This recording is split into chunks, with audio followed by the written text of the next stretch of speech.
Hello people, I'd like to read something from a book here, okay?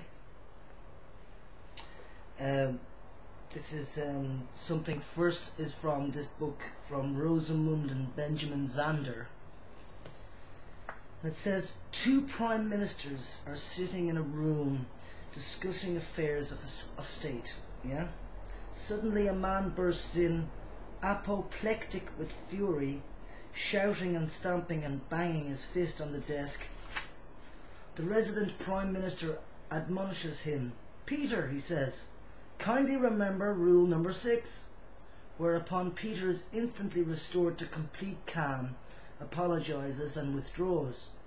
The politicians return to their conversation, only to be interrupted yet again 20 minutes later by an hysterical woman gesticulating wildly, her hair flying. Again the intruder is greeted with the words, "Marie, please remember rule number 6. Complete calm descends once more, and she too withdraws with a bow and an apology. When the scene is repeated for a third time, the visiting Prime Minister addresses his colleague, "My dear friend, I've seen many things in my life, but never anything as remarkable as this. Would you be willing to share with me the secret of rule number 6? "Very simple," replies the resident Prime Minister. "Rule number 6 is, don't take yourself too damn seriously."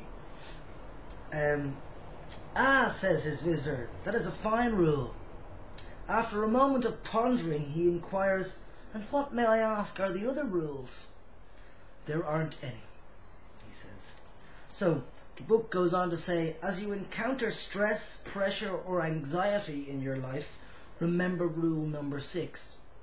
At the moment you realize you're thinking stressful thoughts. By noticing and discontinuing the inner dialogue that's causing stress, you may be able to prevent its physical symptoms. What are the inner thoughts that produce stress? I'm more important than those around me. My expectations aren't being met. I shouldn't have to wait. I'm too important. I'm the customer here and I demand attention. No one else has these pressures. Yeah. All of the above, along with a potentially endless inventory of rule number 6 thoughts, are from the ego's bag of tricks. Okay, I didn't read that very well, excuse me. You aren't your work, your accomplishments, your possessions, your home, your family, your anything. You're an aspect of the power of intention, dressed in a physical human body intended to experience and enjoy life on earth. This is the intention that you want to bring to the presence of stress. So, I'm a bit stressed myself these days. Last night I couldn't sleep properly. I couldn't get to sleep for the first 3 hours. Counting each hour going past and thinking, when can I get to sleep here? Because I am a bit stressed. But I'm not anxious. I don't have so much acid. Just right now I've got a bit of acid going up my throat there. But I'm not getting too much acid at the moment.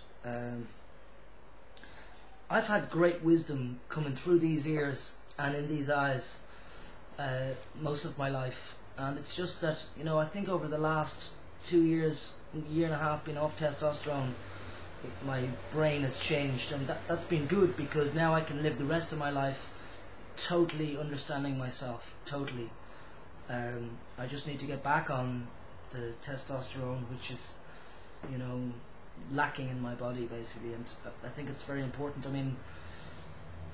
I'd be a liar to say that none of my friends are affected. Some of my friends have been extremely affected in the last while, because I am very stressed at the moment, and I suppose it's because it's my first bully situation for years. And it's amazing, being hormonally imbalanced, how easy it is for people to pick up on that. And not even people, but dogs. There was a dog, I was visiting a friend's house today. Normally I don't meet this dog, but this dog was in the hallway, and the dog wouldn't let me past. He was barking at me, growling and whatever, and until the point where I was ready to fucking fly into this dog and start kicking the shit out of him, you know what I mean? Now, I love dogs, but this dog was feeling the vibes off me that I naturally give out when I'm hormonally imbalanced. Doesn't matter how nice I feel in my heart or in my head, there's a vibe coming from me, There's a real vibe coming from anybody who's hormonally imbalanced, and that's why it's so important to be balanced. And yeah, I thought that I could stay off testosterone because many XXYs say they can stay off testosterone, and so I thought I could do the same, but I can't. So I'm going to go back on it. I was going to go back on it today. I've just got to work out a plan how to get it, and how to get it for free as usual. So okay people, yeah, thanks for listening. Bye bye.